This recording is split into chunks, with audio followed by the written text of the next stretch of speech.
Welcome back to the channel, guys. In this episode, we will be learning about email triggering. It's a pretty simple vulnerability. It is considered as a P4 vulnerability in Bugcrowd VRT, but some programs don't even consider it as a vulnerability. But it's pretty easy.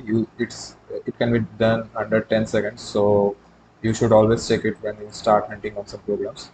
To get started, you have to find some endpoints where the website or web application or Android application is sending some kind of email to the user. We have to intercept that request and we have to start an intruder attack. This attack is also known as email bombing. I guess everyone knows that. So to start, we have to intercept this request, and yeah, so this is the request. Here you can see that it is our email. Let's send it to the intruder and clear everything. So there's a technique to bypass rate limit headers if it is present. You can try it. It is not mandatory, but yeah, it's the best practice. Just select the decimal part of the accept language. It helps to uh, bypass the rate limit headers.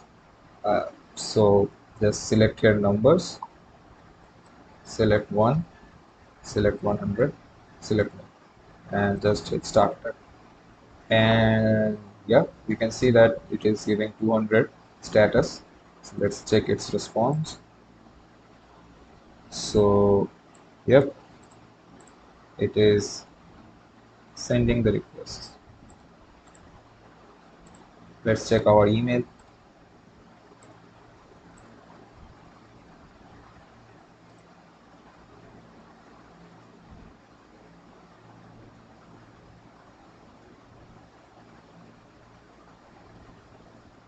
Sorry, my internet connection is a bit slow. Sorry, pardon me. Yeah, so it is successful. We can check it in various endpoints, including forget username, forget email, forget password, or even we can check it where we can check it in some other endpoints where the website or web application is sending some emails. So yeah, that's pretty much it. Stay tuned for the next video. Bye bye.